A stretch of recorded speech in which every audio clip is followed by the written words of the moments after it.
Hello everyone, welcome to my channel where I buy games, review them, and I tell you how I feel about them and whether or not if it's a game that you might enjoy. So today's game is gonna be called is um Signalis? Signails? Signals? Something like that. I'm sorry if I butchered the name. But it is a sci-fi horror game. Uh, it's a mixture of Silent Hill and Resident Evil together in a future time. So there is going to be spoilers. If you don't want to be spoiled and you just want to know the my rating for the game and whether or not you should give it a shot, I'm gonna put it in the timestamp in the description. So I'll give you a second if you wanna just pause the video and then click on it, or if if you don't care for spoilers, then just yeah, just kind of hang around. I'll give you some time. Don't worry, no rush, no pressure. Did I say you can pause the video too? You can pause it if you want. Um, yeah.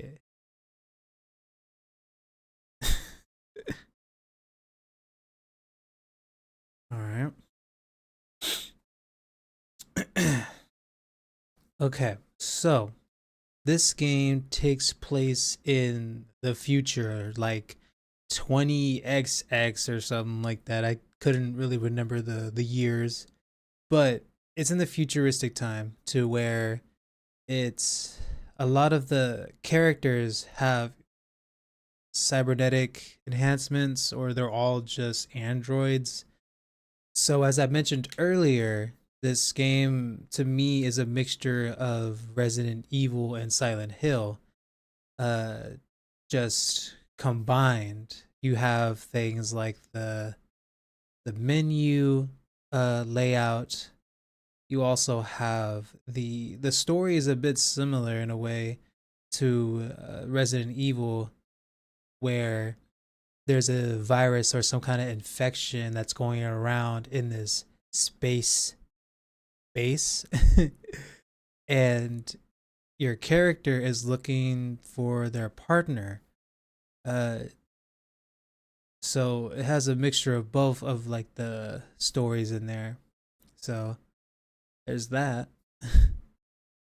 The gameplay is really, you have your tank controls, right? To move forward, move back, rotate. You got to turn, right? And then you have to aim and shoot. But the aiming in this game is a little different. Like you have to actually aim at the target versus in like Resident Evil, uh, you just kind of like aim in their direction and you'll hit them. So that mechanic is kind of annoying because if they're too close, you'll have to like push them back, walk back a little bit, aim, and then let you know the cursor be on the target, and then you hit them. You can't just like aim and then just shoot. So you have to aim a little bit, which is kind of but you get by, right? You have a few different weapons, shotgun, machine guns, uh, things like that. Uh, there is a item that you can get. It's like I believe it's the flare, and you can use that to burn some of the enemies so that they don't respawn back, which is something similar to one of the Resident Evil games that where you had to use like a you have to coat the enemies in oil and then you can light them on fire and it permanently gets rid of them.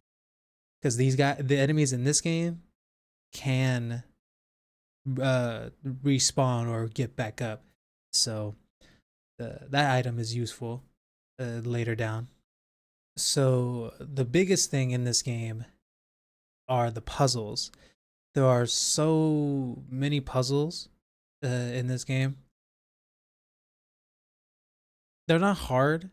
There's only been a couple that I had issues with. One of them being like this water valve puzzle.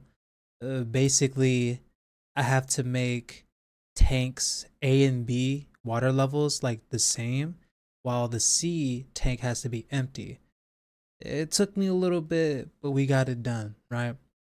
Other than that, all the other puzzles are very easy. Uh, you have to um go back and forth, find pieces, combine them together because you can expect items just like in Resident Evil. And I'm sorry if I'm referencing Resident Evil a lot. I'm very familiar with it.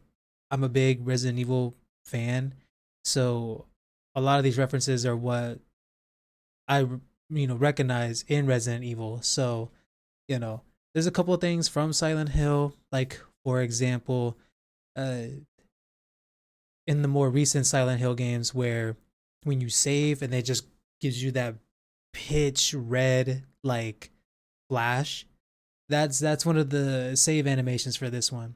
So I get that reference, but for me, most of the other references are from Resident Evil. Anywho, um, yeah, puzzles are a big theme in this one. There is a set of puzzles in the late game that I struggled so hard with, right? Um, because there was an item that you get because there was an item that you get in the early game. I completely forgot about it in the late game. So uh the the biggest separation from this game is that you have a radio module.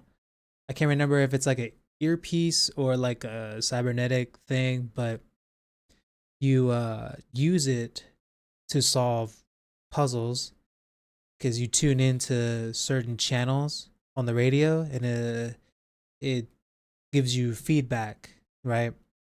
So to open a door, you'll get like a number. You tune in the radio, and it reads you the password or like the code. Type that in, boom, puzzle solved, right?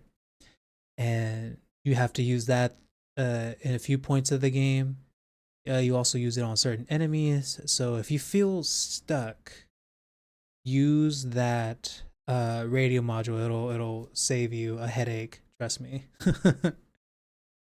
So throughout the gameplay, there's gonna be certain points where the game goes into a first person kind of view, which I think is pretty neat for a game like this. I feel like there's not a lot of games of this style that'll go from like that the view, right, to a first person view. And it's pretty neat. Granted, you turned really slow. You rotate like so slow, but it's a nice, to me I think it's like a nice immersion into the game, like into the story. Uh and the story gets kind of confusing. I'm still kind of confused a little bit on it, but overall to me it just it's basically you're trying to find your loved one, and like I guess it's like there's like a cycle that keeps happening and you have to end the cycle. But if you do that, then it's like you end the that you won't see your partner anymore if you end the cycle. So it's like I think that's how it goes. I could be wrong. But yeah. So my overall score for the game is going to be a 7 out of 10. Um it's not that bad of a game, but it's not great either. It's unique. I think it's a nice like mix. If you love Silent Hill and Resident Evil, you know, combined in the futuristic time. It's not a bad game. I definitely say it's worth playing. And yeah, yeah, that's it. Um, thank you so much for tuning in, and uh, I'll see you all next time. If there is a game y'all want me to review, let me know in the comments. Uh, but if not, something. I'll have something in the later future. But that's about it. Thank you. Peace. Ooh, ooh.